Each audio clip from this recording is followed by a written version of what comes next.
All right, welcome everybody to a late night edition of Talking Buffalo, part of the Blue Wire Network. We are live here late on a Thursday night at Imperial Pizza. The Imperial series continues. I am joined tonight by somebody who's been with me on Mondays over the last month or so. Longtime friend of mine, Buffalo's best kept podcasting secret. My man, Tone Bucks. What's going on, man? What's up, man? I feel like it's pretty disappointing to anyone who might be checking out this Imperial series to see like all these name guys, and then like I just show up out of nowhere. Like I would kind of be like, I threw it to you like this afternoon too. It wasn't even like pre-planned. yeah, no. Like, look, like this. I'll put it to you like this. And I wish you nothing but continued success with your podcast and beyond. But I feel like it's at least possible, all right, that in like 10 years, we'll be looking back and being like, yeah, man, as soon as Tone Pucks popped up on that Imperial thing and shit, I knew that shit was kind of winding down on his ass. This is the jump in the shark moment of the Imperial live series. It's you know, let's hope not. And maybe, just maybe, you know what I mean? Like the two people who liked my Facebook post that we were doing this live are tuning in and, giving you a bump. Respectfully, I'm joking because it's not really respectfully at all, but the numbers have actually been really good over the last 4 weeks. This is stuff that I didn't want to tell you. I did not want to arm you with this kind of information because I was like, you're going to get safe. I told I'll my tell wife you why in a second, but you're totally safe. No, I'm like, he's going to get diva on me, man. The numbers start going up when you're on. You're going to get diva on me. Look, I'm a firm believer, and again, all right, wishing you nothing but the best and good fortune and factual numbers to support the show's success. But somewhere along the line, all right, I don't know what sort of algorithms are used, all right, but I got to think I've never seen anything look as favorable to the views and viewers and clicks or whatever than a fucking podcast. Like I log on shit sometimes like on YouTube and I'm like, whatever, 27 views, it's been up for like maybe a half hour or something. And I'm like, I don't know, I've kind of been in and out like 14 of those 27 times myself. Is it just counting me 14 times? Or I think podcast statistics are very very liberal. Maybe on the video side, which I don't know that much about, which by the way, everybody who's tuning in, whether you're watching this live here from us, or us, I should say, at Imperial Pizza, whether you're going to check this out on the audio side, which most people do, by the way, this video is still growing. It's great to be here. I love this place. And I can't help but think how ironic and kind of funny it is. Well, maybe it's not that funny, but two dudes who were, well, you weren't born on the West Side, raised on the West Side, though, for the most part. No. You're mistaking the fact that, I went to Eden for a stretch in grammar school, but I was born on the West Side. Okay, so two born and raised West Siders right now here in South Buffalo with microphones in our hands on a Thursday night in the year 2023. Look at us. We made it. Who would have thought?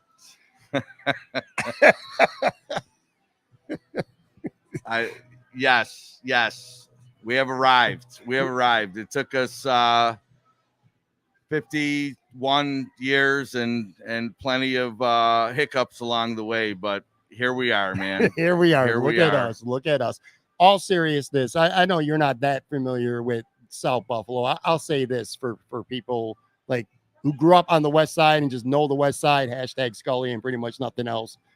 This place is, Imperial to me is like the Lenovo's of South Buffalo. Like this is the place. Like on the West Side when we grew up, Lenovo's was the spot. In South Buffalo, there's two spots.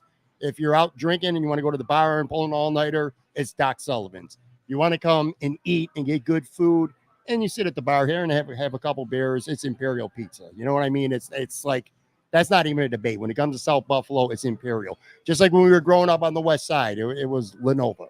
That's kind of like what this place is, just in a different neighborhood. I'll take your word for it.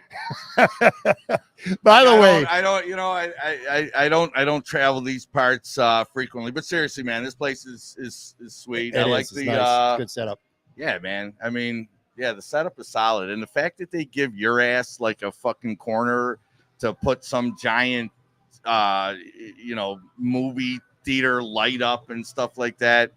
Have you never been here before? Have you? I don't think I can even say that I've been here one time. Yeah, I mean, we ate here a couple weeks ago. We got food and had it sent to my house before we did a show. But yeah, this is actually, I never thought of it. This is your first time here. Yeah, it's a really cool spot. And listen, for people, before we lose the audience here, we're going to talk some Bills. We got some Sabres to get to for sure. A really big game for the Bills on Sunday. A big handful, a couple days coming up with the Sabres. I think anyway, some pretty significant roster decisions looming for sure. Some people know this, especially if they've been listening for the last handful of weeks or so, but Tone and I have known each other, grew up together on the West Side, became friends in high school, early on in high school. I was 1 year ahead of you. But anyway, we've known each other for well over 3 decades. So a lot of times when we get together, kind of stories or comments fly out and people are sitting at home wondering like, what the hell are these guys talking about? That's just from years and years of knowing each other. I don't want to call it chemistry, though. We don't really have chemistry. We just know each other real well. I mean, we could do chemistry. We could say chemistry. It's fun. It's fun. Like I was looking forward to this. I know we got to get to your Bills and Sabres, but like, I like driving here. I was like, what a fun way to cap my day. But part of it is because I absolutely killed it, like during the early part of my day. I mean, I had a great day. All right, I delivered on everything. Today. I mean, I just nailed it, man. From the U-Haul that I rented, Max U-Haul benefit, had a couple of kids of a buddy, doing some yard work for me. Nailed that. Were you there? Was that today? Were you? Yeah. Okay. So I was able to find some time for you to come over and do stuff to my computer and shit. Nailed that. Picked up. You didn't nail anything. You opened the door for me. Yeah, but I was home in time. I was on a tight schedule, and I was home in time for you to do your thing. I put together not put together his computer, but some software on your computer for when you inevitably start blowing me off about taking that 25 to 30 minute ride. Not far off. So that I'm saying, all right, well, at least I can send you a link and you could do it on StreamYard because we've been doing our shows every week at my home studio. So I know inevitably that's coming. So that's why I'm kind of urgent, like, we got to get this shit. That's smart. That's smart. That's normally not something I would attribute to you, but that's well played. That's well played. By the way, in all your glory today, I rolled up to your house in Kenmore right around noonish or so, and there you are. You ain't gotta be telling people where I live and shit. I didn't say the street. Still. Well, there you are in all your glory, shirtless.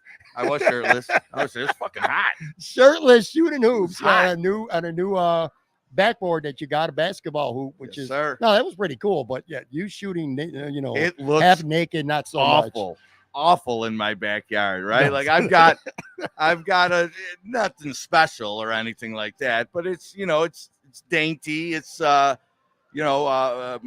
girlfriend likes pink, so pink is represented in the backyard, pink shed, shit like that. And then I just roll up with like this I don't want to say beat up because it's not bad. Someone hooked me up with it and I appreciate it. But yeah, man, I got like cinder blocks on it and shit, holding it down. It's a bit of an eyesore, but if it keeps the kids busy, all right, we will do it. I'll do anything, all right, that gives me breaks throughout the day with the 4 and the 7-year-olds. Our, They're exhausting. Our mutual childhood, lifelong friend Jason Lombine said, "Nail that nap on Pat's couch." From what I hear, he's talking about last week when you took that little cat nap before. I didn't fall asleep. But did you see what I put on Facebook? I said, if you chime in and say hi, I'll derail the podcast with some story about it. Do you know how many fucking Lombine stories I could derail this podcast with? Oh my God, love them. Well, you know what? And that's why I'm glad, in all seriousness, briefly, but get serious. This is why I'm glad I have you here tonight, because this does give us a chance to be a little bit more conversational with this episode, because typically now, at least during football season anyway, you're with me. We tape on Sundays for Mondays, and that's pretty much, we could bullshit for a few minutes, but then people are tuning in because we got to get into the Bills recap. Good, bad, or indifferent, we need to talk about the game pretty much from the start. So this is a nice little change. One of the reasons, biggest reasons that I was looking forward to it, because I knew I wouldn't have to just talk straight fucking Bills. I was like, all right, let's cut loose a little bit. I completely agree. And this is one of the cool things about having somebody that you've known for most of your life, because, I have all these great recurring guests or, occasional guests, but most of them, I haven't known them that long. Like, I can't really relate to shit that they're talking about when they were younger and stuff like that. So that's one of the cool things about having you on, which is funny because I don't even know if you remember this. And then we'll get into some Bills. Well, maybe we will, maybe we won't. You say association. You always say jokingly, well, I don't know if you're joking or not, but with your kids, the road to the association. It starts here. I don't know if you remember this, but we were, I don't know, joking, by the way, joking like a motherfucker. Just they're 4 and 7 years old. They love them some basketball. So I love to joke how I've got them on the road to the association. Now that's somewhat helped out by the fact that they are likely to be about 6'5" or 6'6", but it is all jokes. Go ahead. Go back. No, where you I were. was saying, I starred at Duville College. I was a starter for 1 year in the early 90s. What's pathetic is I came to a game. Like, what the fuck? You came to Buff State, right? Nothing better to do than to come and watch you play for Duville. It wasn't that bad. It wasn't that bad. I guess. Jesus Christ. That's just like that's the epitome of no life.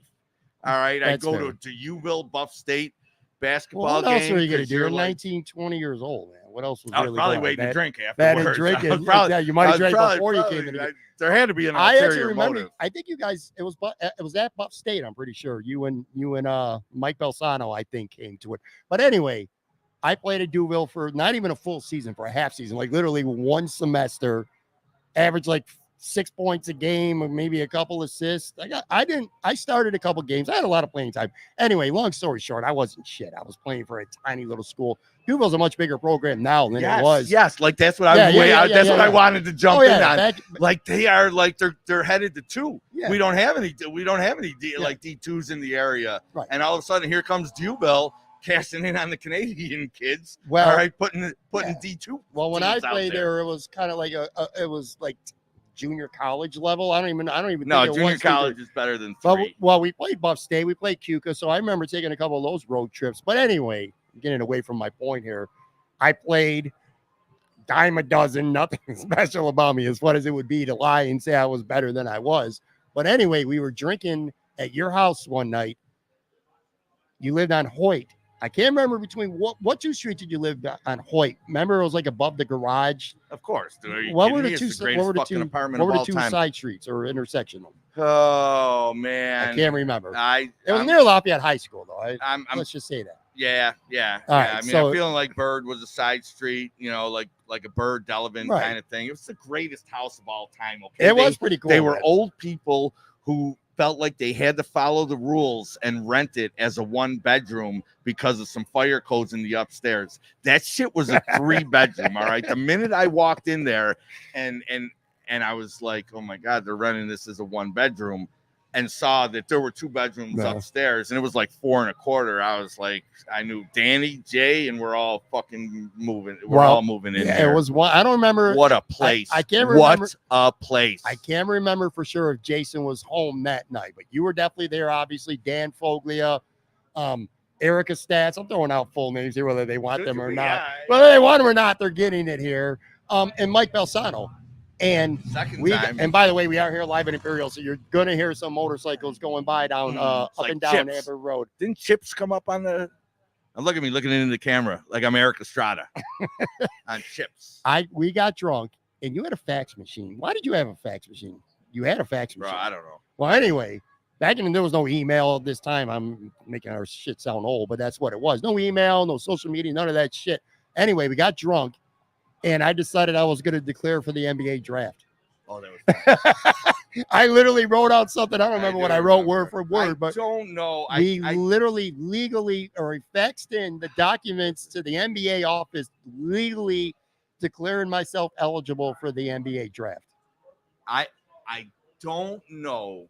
I'm totally remembering the funny time. I don't know if it was a fax though. It was. I feel like we may have used something else for you to declare. I'm not 100% sure, but yes, you did declare for the NBA draft, and that was funny. That was funny. You weren't known for your laughs. You weren't known. What do you for mean your I laughs. wasn't known for my laughs? I wouldn't say that you were known for your laughs. What was I known for? I don't agree with that. I always was told I was pretty funny. Funny, but I mean, I don't think like if people not prankster funny. Like if your name came up, not like Dan Foglia funny. Yo, that motherfucker was funny. Like not like Dan Foglia funny when we were young. Danny was funny. Yeah, Danny was funny. But no, you pulled that you pulled that one real well, declaring for the draft out of Dewville.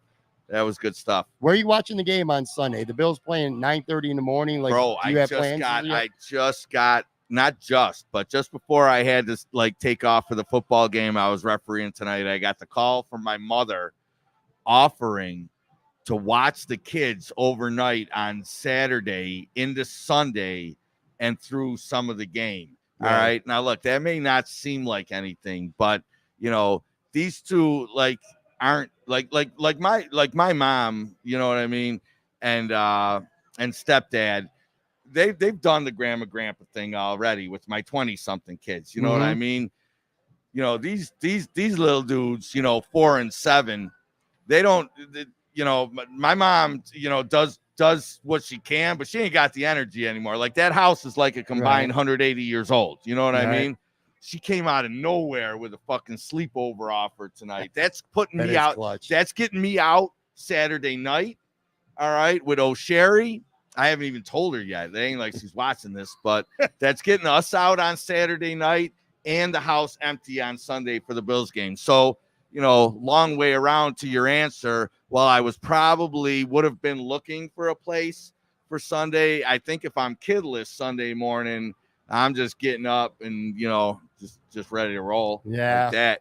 I'm going to Elegantville on Saturday for Oktoberfest, something, and we have a couple of friends of mine, my wife, we haven't done that like 9 or 10 years. We used to go every year. We'd all chip in, get a chalet, chip in for booze, for food, and having a fun weekend. But I don't know what a chalet is. I don't know. So it's kind of like a house. A house. It's like a fancy apartment complex, but instead of little tiny apartments, it's actually full-size living areas. All right. So yeah, I don't know if we're going to get up really early Sunday to make the drive back to Buffalo, or if we might just stay in Ellicottville and hang out and watch the game and come back. Obviously, we'll be doing the post game at some point on Sunday, which, by the way, I'm intentionally not fully setting you up with your remote shit yet. So you will be trying with to me get in me over. studio. You're trying to get me over on Sunday. Which, by the way, I should have said this at the beginning too. What is this? October 5th, Thursday night, late October 5th. It is freaking gorgeous out, man. It's October. This is dope, beautiful. Man. This is as good as it gets. Does this even count as fall weather right now? Like, is this even fall weather to you? It still feels summerish to me. But we're in October. No, but everybody so, like the whole fall is elite. Is this fall to you? No, but it's not completely out of the realm. Live here, anything that happen? One of my kids will wear this hat. One of my kids will wear this hat. Someone just dropped his hat on our table. Underdog, nice little. That's actually a pretty cool hat, man. Buffalo hat. So anyway, put it up. One of my kids will rock the shit out of that. Go check it out. Anyway, go ahead. Fall is elite right now. Fall Is is elite. this elite, or is this even fall, man? Yeah, well, this Like is. hoodie and shorts. But hold on. What's funny is no matter who you talk to about how uncharacteristic the weather has been the last couple of days, everybody knew that starting tomorrow it was gonna suck.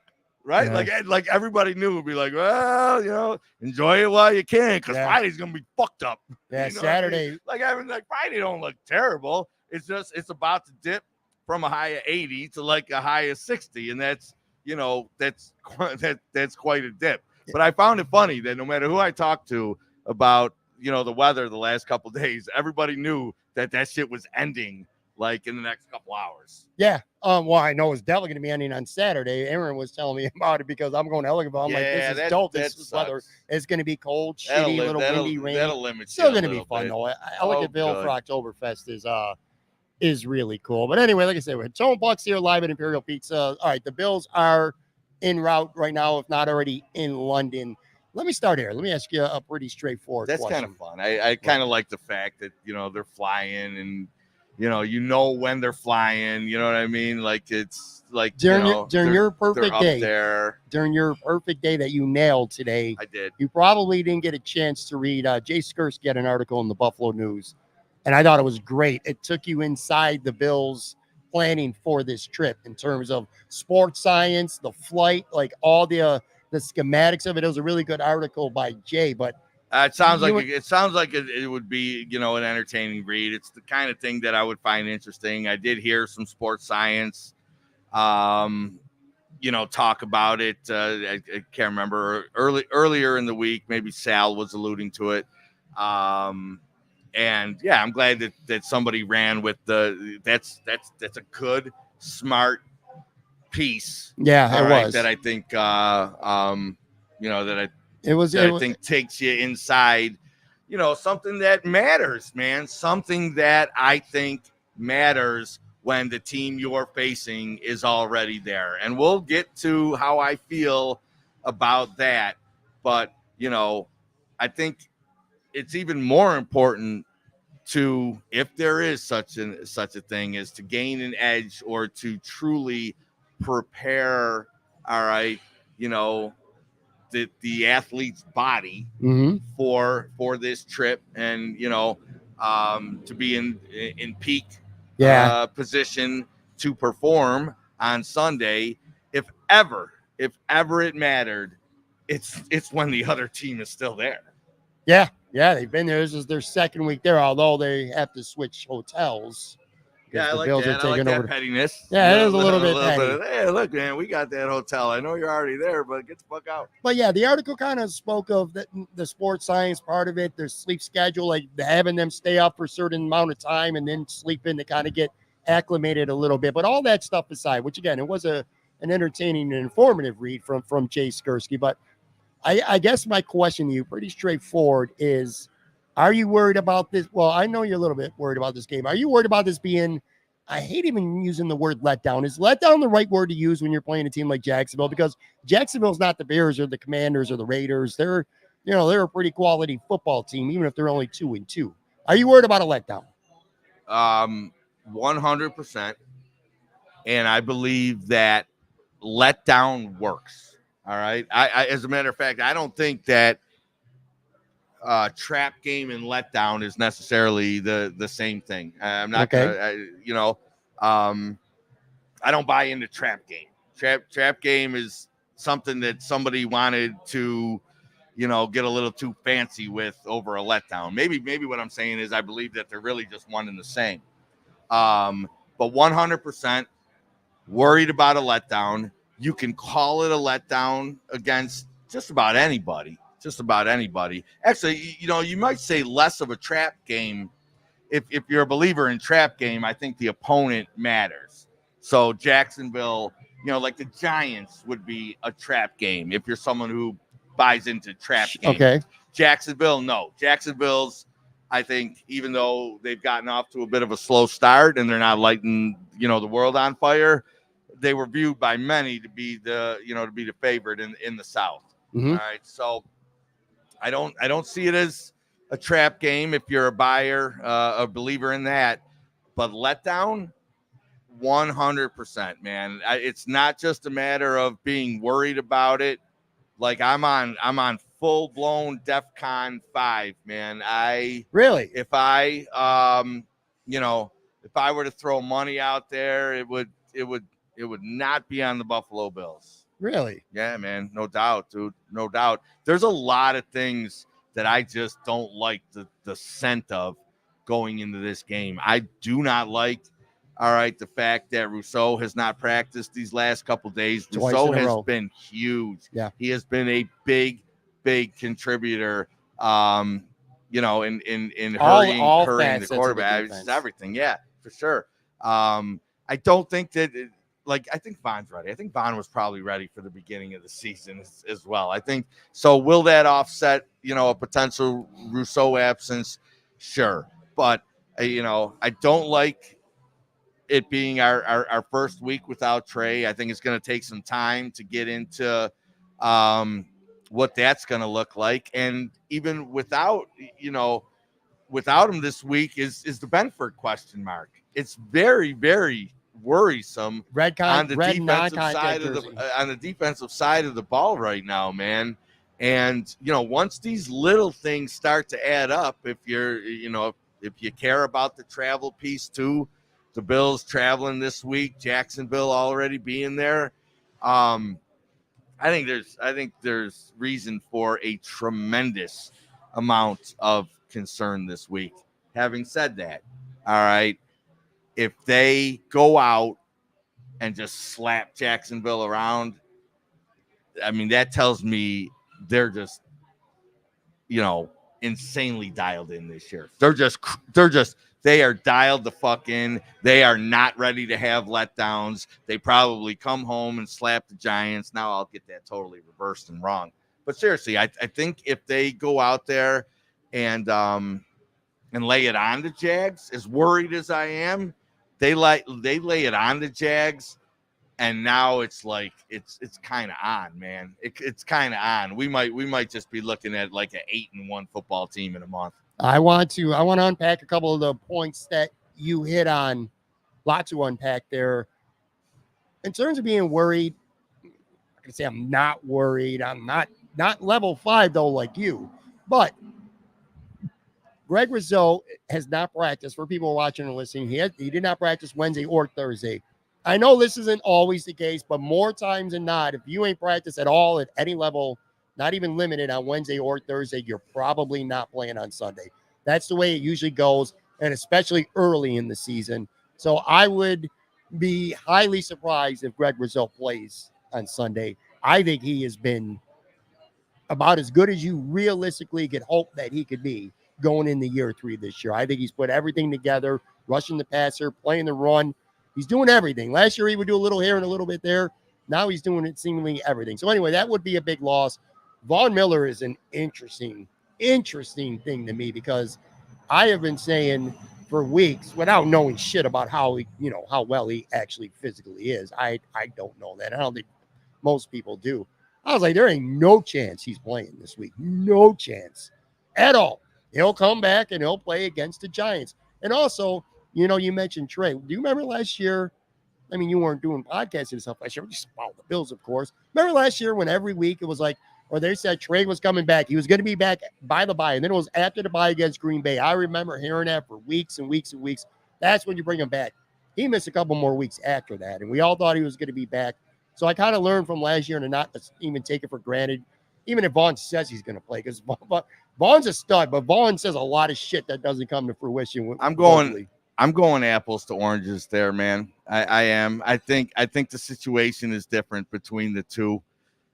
I think there was a hesitation with Trey. And like Vaughn has, even though some of it is just, Vaughn being Vaughn, I think Vaughn's been ready since week 1, man. I think he's been ready since week 1. And despite being someone who also felt like we would not see him until the Giants, the fact that he, Him that he hopped on traveling, that bird. The Yeah. fact that he hopped on that bird, man, Sure. dude's playing.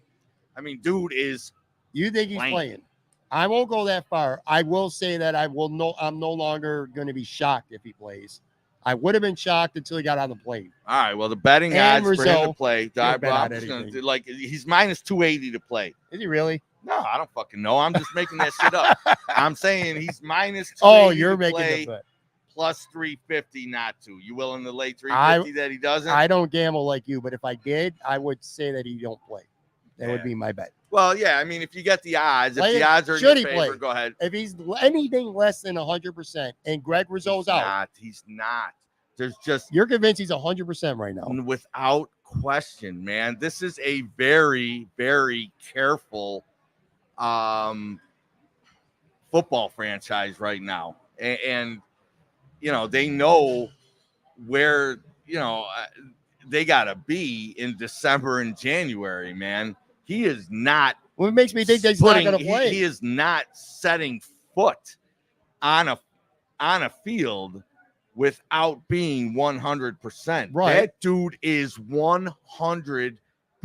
You sound confident that he's 100%. I'm not There's there. no way he sees the football field at anything You're talking less. about even on a practice level? Yes. There's I'm no not saying way he's he not sees playing. a football field at anything less. Now, look, I don't know. If we put him through a cone drill, is he running it as fast as he does, in the middle of the season of a year where he's not injured? No, maybe he's not 100% of his cone drill speed. But Did you watch any of his clips? In terms of, and I'm going to use a word that is ridiculous for a fucking chump like me to use, but in terms of the integrity of the knee, all right, my man is 100%. He's 100%, and he's playing. Quick shout out to a couple of people who are following along. Friends of ours, What Oscar people? Weaver. By the way, it was his birthday the other day, so happy birthday to Sweet. him. They just need to stick to what they're doing. Just want to win over the pond. Jamie Berry, hey boys, good to see you. That's another childhood friend of ours. Agreed. They are. I can't even read this. My eyes are getting bad, dude. They're above the letdown phase. That's what he's saying. Jamie agrees with you, or doesn't agree with you. He says they're above it. So I tend to agree with him. I like it. So what I was starting to unpack was some of the stuff you were talking about, which whether you're right or wrong about Vaughn, I still am a little more skeptical than you. But it could happen. If he got on the plane, there's a good chance he could play. But even What's if he your does, percent then? If you're like him and Han, what's your percent? Like 35, I'm like 98. 30 to 35% that he plays. Oh my God, dude, that's a terrible take. This is an organization. That's a terrible Well, take. you kind of said it during your take where you said, this is about December and January right now. If he's 97.5%, I ain't playing him on Sunday. I'm just not going to do it. Give him another week. I want another full week of practice. And then you come back and you play in prime. Plus, it's prime time. I mean, I thought that so means too. a little something. I thought so too, man. But I'm just, and maybe I am getting sucked in a little bit by the need to go to him, to rush to him with Rousseau out. But I don't think so. I think Vaughn was, again, I think he was 100% from the jump, man. I think the Bills just said, look, it wouldn't shock me. Okay. If doctors even said, Sean, Brandon, I know it sounds crazy, man, but this dude is 100%. All right. He's rehabbed ACL and before, Sean too. and Brandon still said, I can't fucking do it. Right. I hear you, Doc, but I can't fucking do it. And if that's the case, all right, and Vaughn waited 4 weeks at 100%, which I believe is the case. All right. He's playing. God, listen, if anybody can find those betting odds, where's the camera again? Right, literally in front of your face. If anyone can find those betting odds of Vaughn being active on Sunday, please text the show and let me know. I'm gonna pound it. I'm talking like mortgage payment pound it. I'm pounding it. I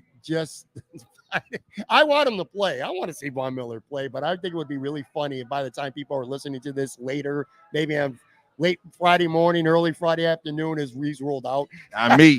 Not me. I'm going home tonight You're with all my in with this day. I'm going home tonight with my 20 wings. Is this going to be up? Oh, it's live. Yeah, I can like put it right on. Side I put it right on my big TV and just start watching this shit.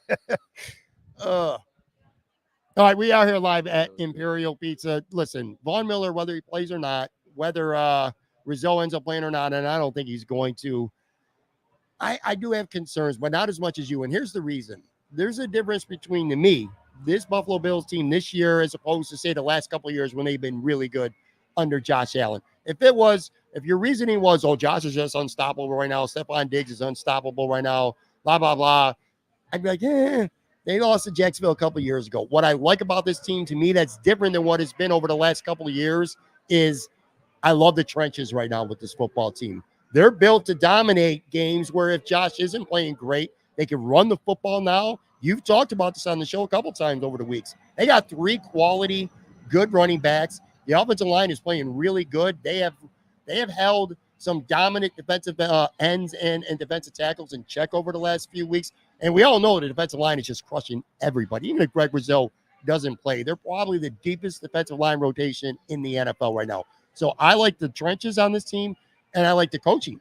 And I just think it travels well. I think the Bills have done a superb job of coaching, including Ken Dorsey, and even the Jets game. I don't blame him. I blame the players more for the Jets loss than Ken Dorsey. Minus 1 or 2 plays.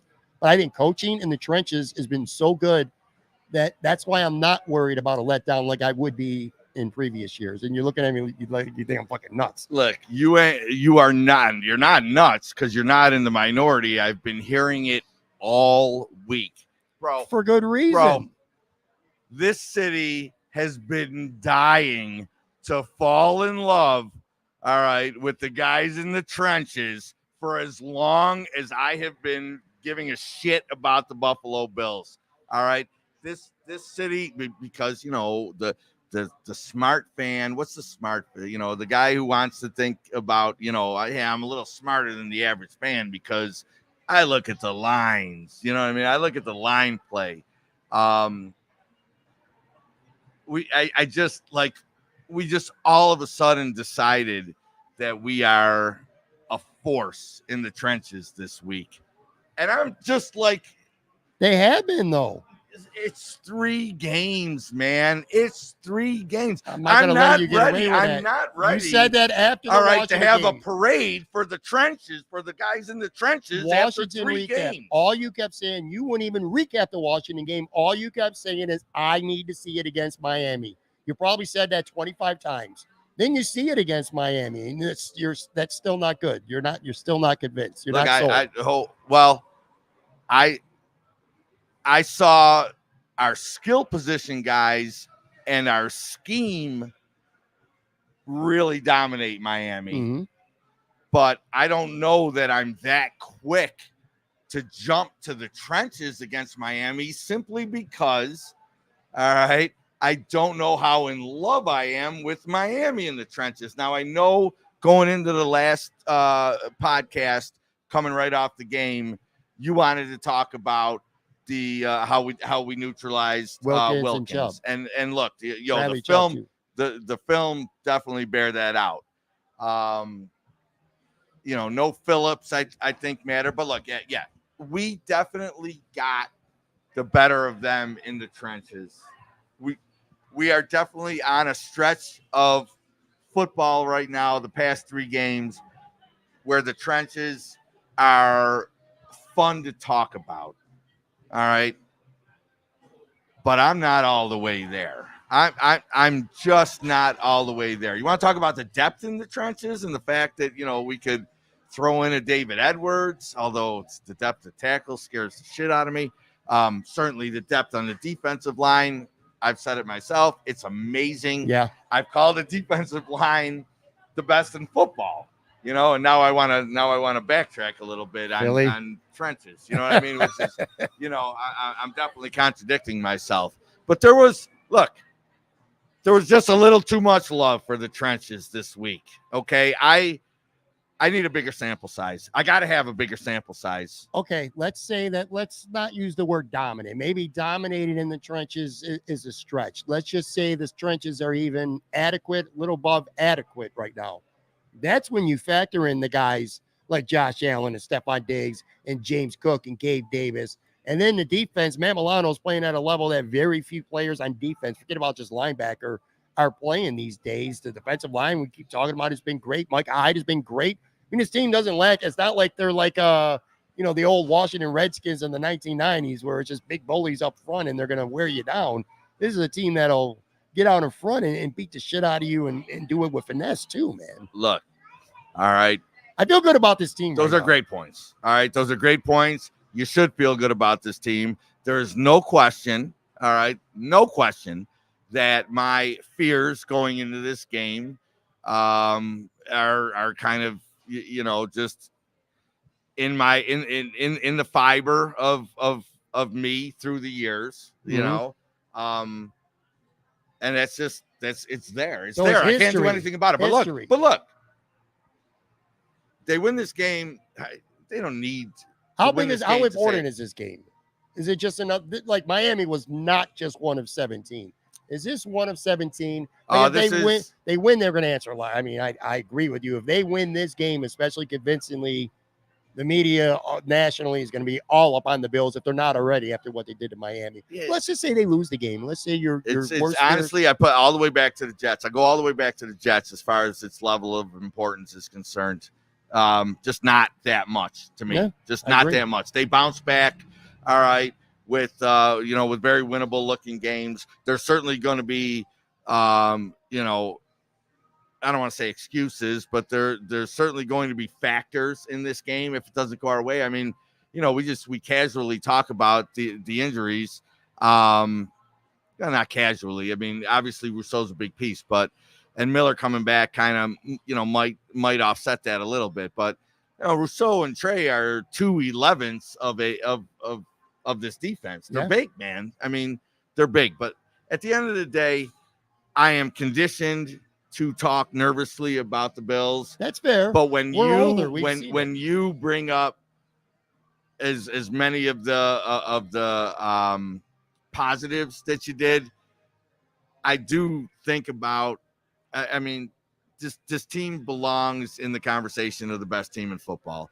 Maybe the best team. It might be the best. Maybe the best team of the Sean McDermott era. I mean, we're a fluky Jets loss away from just absolutely putting our foot down and calling them the best team in football. That loss mattered. When a team's got your number, it definitely matters. But you're right. It's funny when you got me was when you talked about the success of the trenches and then just started rattling off Josh Allen and Matt Milano. Okay, I mean, think about that. We're talking about. I didn't even mention Terrell Bernard, who's far exceeding our expectations. You didn't even mention Steph. You didn't mention Steph or High. I mean, we're talking about how good this team might be in the trenches. Yeah. And then you just start throwing out guys like Allen and Milano and Steph. Oh boy, I don't know, man. I'm going down Homer Avenue right now, but I look at this roster. Find me a real hole, man. Terrell Bernard's not a hole at middle linebacker. Is he an all-pro right now? No, but he's no liability. I certainly thought he was. I didn't think he was going to be starting. I said that many times. I've called myself out for it. Spencer Brown has been fine at right tackle. He's an average, maybe a bit above average starting right tackle. Nothing special, but he's not killing them. Where's the hole on this football team? Where's the weakness? I could give you maybe CB2 and now corner with Trey gone. That is every reason to be your worry right now. Christian Benford, who even healthy, we've talked about this a couple times over the last few weeks. He's been, I don't know. I don't feel like he's been tested enough. Like it didn't seem, remember, the last couple of years, Dane Jackson, whenever he's in the game, it just felt like offense said, there's number 30. I'm going to target him 9, 10, 11 times a game. Haven't really seen that with Benford yet this year. I think you're going to.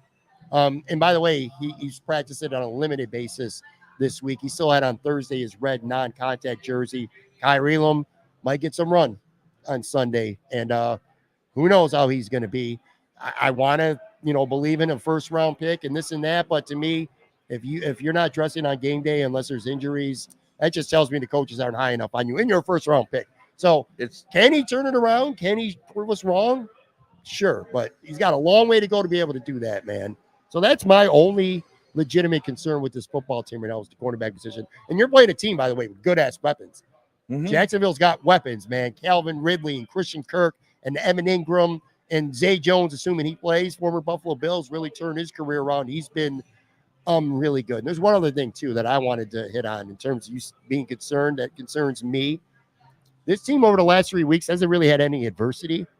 Like, they've steamrolled the Raiders, they steamrolled Washington, and surprisingly, they were never in trouble against Miami. It was never like, oh, shit, man, we're in a lot of trouble here.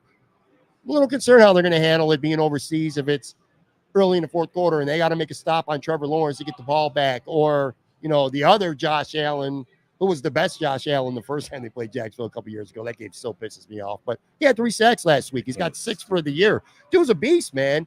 Can they stop him? And I feel like we're saying this every week with elite defensive linemen, but a lot of questions. They just haven't had a lot of adversity. They've been front running. They get out early, get ahead of these teams, and keep the foot on the gas, which is great.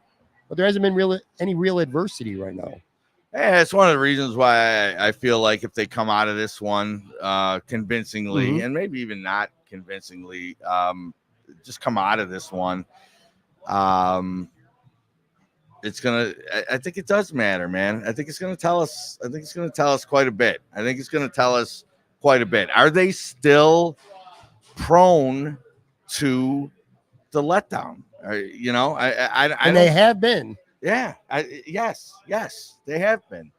What the Bills do religiously is feast on shit quarterbacks, rookie quarterbacks, mediocre quarterbacks. They don't beat the Buffalo Bills except for Zach Wilson in week 1. And that was just, everything in the world that happened. Exactly. That was just whatever. We don't need to get into that. But Trevor Lawrence ain't in that class. He ain't Mahomes and Josh Allen, but he's not, he's not Taylor Heineke or Jacoby Brissett either. This guy can play football, man. He's good.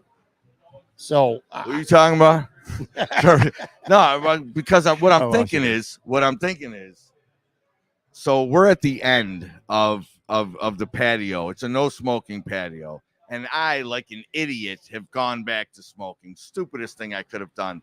But I feel like I could probably I can hang over the patio. Like, so in reality, my cigarette would be off of the patio. Not going to happen. Your physical body is inside of the patio. So I thought that'd be what you were going to say. So what you're telling me is to wrap this shit up pretty soon. Which I don't know. I mean, I'm not jonesing. Where are we on that sheet over there? How much have we kept sort of the sheet? Sort of. The run sheet, I kind of... Is anybody still watching according to your thing? There's people still watching. Wow. All right, so we don't need to talk about Trey's absence. You kind of hit on that already. Talked about the adversity. Before we get to the Sabres, and I don't know if this is a fun fact or not. You tell me if this is a fun fact, but it is a fact. Starting this week with the Bills, only one of their next 11 games are Sunday at 1 o'clock. And after this, they play New England 1 o'clock on the road next week. After that, they don't play at 1 o'clock on Sunday again until literally New Year's Eve. Super meaningless stuff to me. I hate it. Yeah, I know. And so do a lot of people. I see a lot of it. You don't care, though. No, God. It's just like whatever time they play, the challenges will remain the same. Like, people go into games looking at it, like minus the ones that I go to. People go in and look at games and like, oh, this is good for tailgating, or this is, bad for this. I look at a game and say, how exhausted am I going to be from my children at this moment? That's fair. All right. And 1 o'clock, 4 o'clock, 8 o'clock. Look, I'm going to find a way to be as fresh as I can to enjoy the game, without the chaos that is, the other 24/7 of my life. So I don't give a shit That's fair. what time football games are on. That's fair. By the way, Why Bricky says quit smoking. Just so Who? I don't know, someone named Why Bricky. Quit smoking. I agree with you, Why Bricky. He's right. What a terrible fucking life choice by me. Awful. Yeah. I chain smoked for 20 years, got COPD. I quit smoking in 2012. So one of the few things that my bad vices that are bad that I gave up and I've been able to actually stick with. So I haven't smoked in 11 years, 12 years, something like that. Whatever. Fuck smoking. I've gone 10. It's the You went 10 years? 10 years. Man. Oh, 10 years. Yo, that's rough. But it's my sober 40s. I call it my sober 40s. All right. And I like to think that I gained a tremendous amount of wisdom during my sober and nicotine-free 40s. The 50s came in kind of rough. The 50s are off to a rough start. The 50s came in kind of rough. We're back to doing some shit. Before we get out of here, and that is funny, man. The 50s are off to a rough start for Tone Pucks. All right. Sabres talk, man, just for a few minutes here. We're a little less than a week away from the regular season opening. The New York Rangers will be here next Thursday night. You want to go? No, yes. Here it is, you motherfucker. No. Come on, hit me with another nah. Hit me with another nah. I don't. You are. There might not be a. What an awful friend, and I don't even know that you're truly a Buffalo sports fan. You probably don't know a Buffalo sports fan who likes going to games less than I do. But I will tell you this: you would have a better chance of convincing me to go to a Sabres game than you would a Bills game, by far. Like, I could be convinced to go to a Sabres game. I'm not sure that I'll be that guy, but I am starting to think about it. I am starting to think about who the hell I'm going to bring to this thing. You got tickets for real? Yeah, man, I grabbed one of them 20 packs. Oh, so you get definitely the opener. The mini packs or definitely whatever? Got the opener. I don't like to call them a mini pack. Why not? Well, because 20's half a season. It's not a mini anything. It's a 20 pack. And it's a half season pack. It's not a mini pack. All right. Mini packs like 10. And this is one of your games. How do you? Same general concept. Do you get to pick your games? No, or they're assigned to you? They give you two packages. All right, they give you two packages. They're very careful about, if this package has a Leaf game, then this package is getting, Vegas. You know what I mean? Right. If this package has the opener, then this one's got, fan appreciation night. But within the packages, all right, you can bounce some out and bring some in. Not at cost, you know what I mean? But not with a huge uptick either. It's pretty fair. And I jumped in when people were miserable about the Sabres. Just before last year, I was able to get right at a price point, like right on, the last row before it jumps up, you know what I mean? That sort of thing. I got right onto a price point, and I'm pretty excited, but I have nobody to go to these with. Like last year, my son from Ohio, my hockey son, was home, and he had a bunch of them with me. And now I got nobody, and it's sad. I'm feeling sad. Does anybody want to go to hockey games with me? Joanne Casilli, Puck, are you getting free pizza? No, Puck's got here late, and you're gonna get some wings after the show here. Yes, I am. At Imperial. I do. I like going to Sabres games. My biggest thing, and in all seriousness, I'm busy during the week. It's really hard during the week because of work, all kinds of shit going on. Whereas football, I just don't want to go. Anyway, Sabres, exciting time here to be a Sabres fan. And far and away, the biggest storyline, and I mean, it's not even close, is we're a week away. They only got one more preseason game, which is actually people on Friday. You'll be hearing this on Friday, so it's tonight. Zach Benson is still on this roster, and I'm starting to become really convinced that Zach Benson ain't going anywhere for at least 9 games, and he is skating on a line with Tage Thompson and Jeff Skinner. It's starting to become clear to me, Tone. Tell me if you disagree, but he's getting that 9-game audition. And if he exceeds those expectations, maybe he sticks around. But it sure seems like he's getting those 9 games. Murray got cleared waivers. I don't know if you caught that today, but anyway, yeah. So anyway, to put him on waivers, I thought someone might pick him up, but you what? I had a little burp. I thought it came over the microphone. No, you're good, man. But anyway, Zach Benson still with the Sabres on the top line. It sure seems to me that a kid who was just drafted. This doesn't happen often in hockey, unless you're like a Connor McDavid or Jack Eichel or one of these prodigies. It just doesn't seem like a kid who's undersized at 18 years old gets drafted, and opening night is going to be wearing a Sabres uniform and not somewhere in the WHL. It's just it's nuts to me, but it seems realistic now, don't it? No doubt. To the casual fan, it's probably hard to really wrap your arms around, and to the casual fan, they probably don't really give a shit about wrapping their arms around the fact that a rookie's about to make this roster. But to people who follow the NHL closely enough to know the process of a newly drafted player, you know what I mean, and what that timeline looks like, especially after pick 5. It's bananas, man. It's bananas. Like you appropriately called it the biggest story at camp. I mean, he's 12 or 13. I don't remember whatever he was in the draft. But guys like that just don't make NHL rosters in their draft year. And here's the thing, though. He looks good in preseason. Here's the thing I thought about. No. I mean, I'm only saying that because I know what you're saying. Generally, right. I'm not saying it because I think they're going to go the other way. They're going to get killed if they go the other way with it. But here's something that I'm wondering if people are really even doing in the excitement of, holy cow, we might have this shiny new toy that we did not expect to start this season. What about the prospect of how fucking good he's gonna be?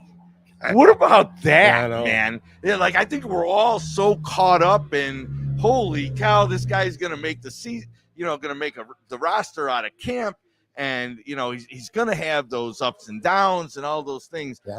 But how about sitting with the fact of, is he gonna be a better 9 than the one that fucking we traded away a year plus ago? Yeah. Are you not prepared to have that conversation? He's about to blow your mind by making this team out of camp. Yeah, all right. And he's earned it too. With the number of the guy, that basically started this all by the haul that we got for him when he sent him fucking packing. Yeah. Fuck him. Not a Jack Eichel guy here, man. You don't notice that Jack Eichel bobblehead behind you when we're doing shows in look. All right. Oh, in the studio, you mean? Yeah. All right. I'm just saying, I got Patrick Kane stuff all over the place here, and Jack Eichel. I can only not sound off on one. All right. I bite my lip on 88 because I noticed, like, honestly, is every single Blackhawk player on the bubble hockey just 88 Kane? Like, where the fuck? Yeah. Like, I'm looking at I'm like, hey, bubble hockey, Sabres and fucking Blackhawks. Funny like, side Connor Bedard. I had Chris Baker. And then it hit me. I had Chris Baker here a couple of weeks ago, and this was when the reports first surfaced that the Sabres had interest in Kane. And I said, if there's one, and he's like, the popular opinion, no. I said, well, there's one area that you're in right now, and you are here, buddy. Anyway, yes, I completely agree about Benson. Potentially, even if not as a rookie, he'll flash, but going to the potential of him becoming a stud player on a team that's already got so many good young players, which, by the way, Kulik and Rosine were sent to Rochester. So again, that path is just getting wider and wider and wider. I would call it an upset right now if Zach Benson doesn't start the season. I don't think Kevyn Adams wanted this, though. No. I think Kevyn Adams wanted him to go back for another year to the World. Well, here's the thing, though. I think the Sabres, before the injury, and that's bullshit, all right, that the kid got injured in the prospect bullshit.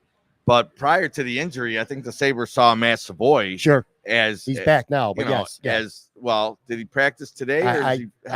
I think he did. I don't know for sure. Tomorrow. Whatever. He's back in the mix. Yeah. Actually, I mean, honestly, this injury is probably going to be able to send him to Rochester when that was like. He wouldn't have been able to. Yeah. But I think Savoy was probably the one that they most figured would give them this conundrum.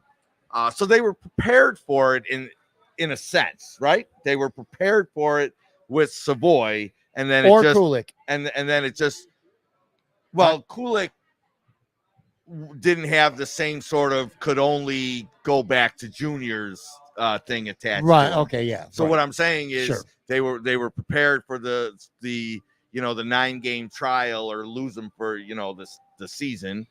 Back to mine. And I don't even know that that's the case. Like, we get so hung up on not burning a year of the ELC, of the entry level contract. But does that really mean that, we can't send them back to juniors and then bring them back? I mean, so what if we burn year one? Does he not, have the ability to come back to Buffalo He could. if he were to go down? So I don't know that stuff, but I think that, that's really neither here nor there. The story is making it out of camp in his draft year. It's an insane story, and thank God the Sabres have that story, because I think some of the other stuff that we're seeing, in terms of line combinations, and they're right back in that same spot with 3 goalies. I think there are some things going on outside of Benson that have people kind of like, well, all right, what are we going to do? Because I don't love, for example, Victor Olofsson in my top 6. Is that really my top 6? With Middlestat and Tuck together, I don't know. But I think if they were without the Benson excitement, people would be potentially a little worried about some of the other things that are playing out at camp. Yeah. I think if it were not for Benson, I think there's no question that Tuck would be back with Skinner. And although, and Joe Yurden has talked about this a lot on the last couple of weeks with the show, he said it a lot. Tuck and Middlestat played great hockey together last year, and Joe's really, really high on that combination. Yeah, look, him making a team and maybe being the 9th forward on a line with Middlestat and Greenway, that wouldn't excite me as much as it does, and potentially playing with Tage and with Jeff Skinner. And you tell all those other lines, these were the practice lines on Thursday. And again, normally it would be not a big deal. And once the season starts, shit will get moved around anyway, I'm sure. But this is kind of feels like this is what you're going to see on opening night. So you add Tuck or Middlestat centering Tuck and Greenway, Cousins with Peterka and Olofsson. I know you don't like that. And then you got Krebs centering on that 4th line, which Krebs is being a really good 4th line center, Makposo and Gergesons. So as things stand right now, if Benson makes the team and is in that lineup, it's very likely Tyson Joe starts the year as the 13th forward. You already know who your 6 defensemen are. It's just a small question of do the pairing stick. Darlene's playing with Clifton, Power Yokiharu, and Eric Johnson's playing with Samuelson. It comes down to the 3 goalies thing again. Do they go into the season with 3 goalies? I really, really hope they don't. Because if they do, then somebody who we just named is not going to be on this roster. Well, Stillman and Bryson for sure. That one of those 2 guys ain't going to be on this roster. I just really hope that they don't keep 3 goalies. And I don't love Olofsson either. I'm just biding my time with him right now. Quinn will be back at some point. Maybe Savoy gets up. Maybe Kulik gets up. I think Olofsson is who he is at this point. He's not going to learn how to play 5-on-5 hockey better than what he has. So why the fuck is he playing with 2 people as important as Cousins and Peterka? Because maybe it's because of the other line chemistry. Maybe moving Greenway hurts that Middlestat Tuck line. That 4th line is solid. I mean, the 1st line is solid. So it's that 2nd and 3rd line. If you're going to have Olofsson there, hey, maybe Olofsson, he was healthy scratch plenty last year. Maybe Tyson Jones gets in the lineup after a game or 2 ahead of him. Hell, maybe he gets in the lineup opening night ahead of him. Like I say this a lot to our buddy Scully when it comes to the Bills when we're talking about Kyer Elam and Sean McDermott. Like, in one breath, we're so trusting of McDermott as an evaluator and a schemer and stuff like that. So we can't turn around and question why the hell Kyer Elam's not on the field. If you're McDermott, if you're a fan of his ability to see what's going on. I think the same is true. I think Don Granato is nearing a place where he should be afforded, you know, the same sort of leniency with his decisions, despite not winning quite yet. He's proven to really have a pulse of his roster and his lineup. But man, I can't figure out Olofsson. This is a guy who was a healthy scratch down the stretch last year when this team, you know, went like 9-1-1 down the stretch or something. They did it without him.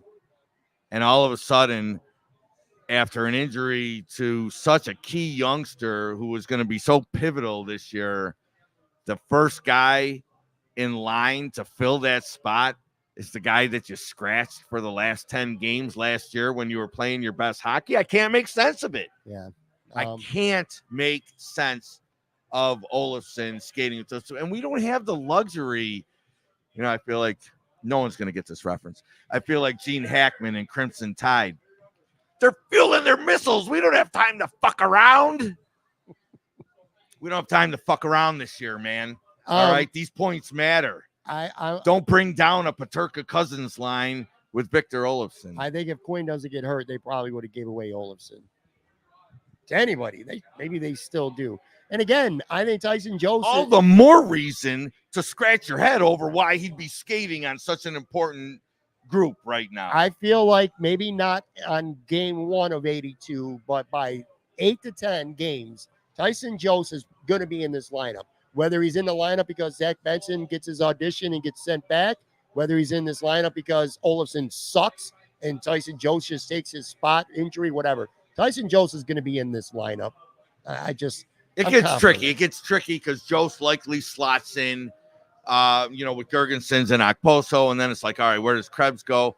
It gets tricky. It right now, obviously, he wants it to work. I think the middle stat Tuck Greenway line, I mean, could easily be considered part of the top 6. Hell, on some nights they may be humming better than Thompson's line. Sure. There are a lot of scenarios, and obviously why he's doing this is he's spreading the talent out amongst the amongst the top 9. But man, it's just every time Olofsson does something to affect, that line of 2 players that I think are very, very highly thought of in Cousins and Paterka. We're going to go nuts on the fact that Olofsson doesn't belong there. And you know what's crazy too, though, is, and I think you're right about Olofsson as a player, generally speaking, but he's so streaky and he does get hot.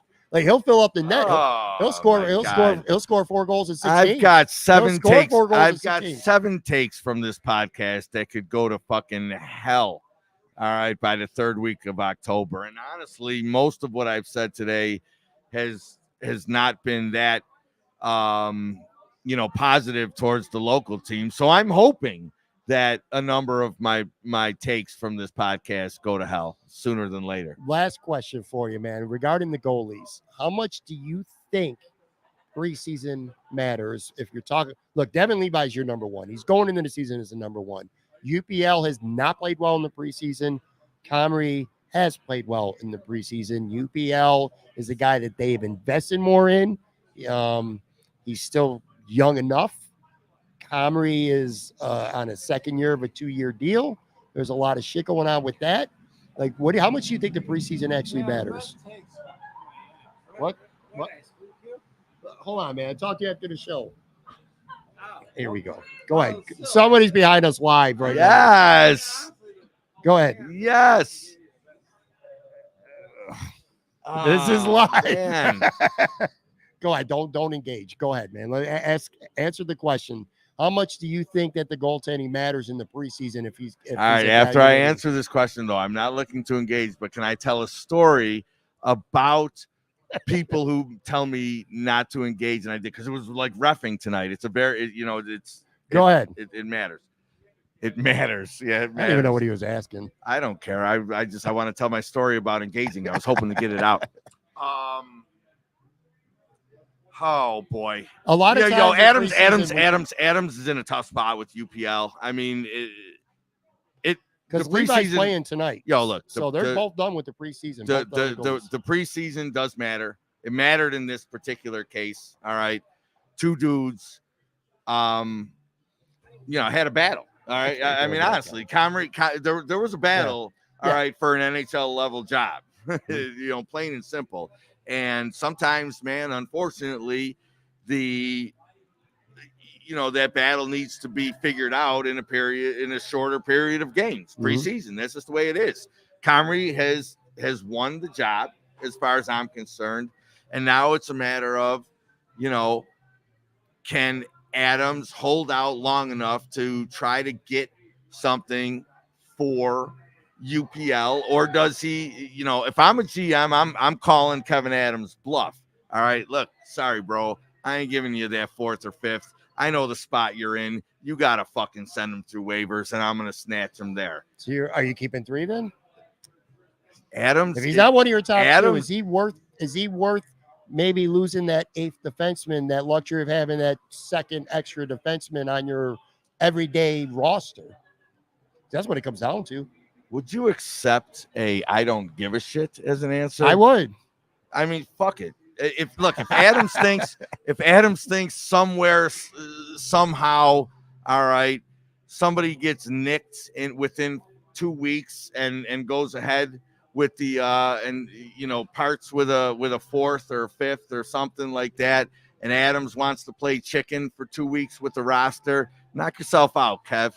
Yeah. I don't know. Kevyn Adams knows, what the market would look like for his 8th defenseman versus his 3rd goalie. Do what you got to do, Kev. Fair enough. All right, let's end this with your engagement story. What were you talking about here? And by the way, just for people who happen to be watching this, even if not live, the next day, this dude's still lurking around. So don't be shocked, him and 2 other people, if he's back in this camera shot on the video side. Because most people listen to this, I actually don't even watch the video. They're listening to this. I think the video is so much better. Like, honestly, the video is super fun. The video is super fun. Do you listen on the few podcasts that you probably watch or listen to regularly? Do you prefer watching something as opposed to listening to it? I'm still an audio podcast guy.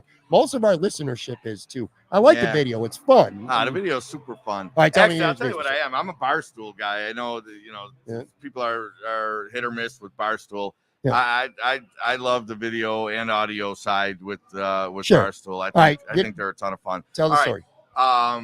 With your mic closer. With my mic closer. No, so when we're leaving a football game as a referee, one of the first rules is you take your shirt off.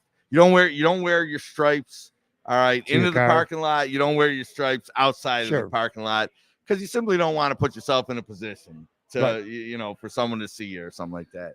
So sure enough, tonight I wanted to get out of there before it got busy. I'm definitely I'll never name the old men in my association would lose their shit if they even knew that I mentioned that I refereed football on a podcast. But I'm a very remedial, middle of the pack ref anyways. I don't get any important games. So the deal is we don't wear our stripes in or out. But I wanted to get the hell out of there tonight. So I wore my stripes out, right? So I'm driving through the parking lot and the dad, saw the stripes as I was driving by him. And he was like, I don't complain much, but you guys were bad tonight. As I'm fucking driving in my car. Now, listen, we are totally trained to just, and some guys, they're very serious about it. Have a good night, sir. Have a good night, sir.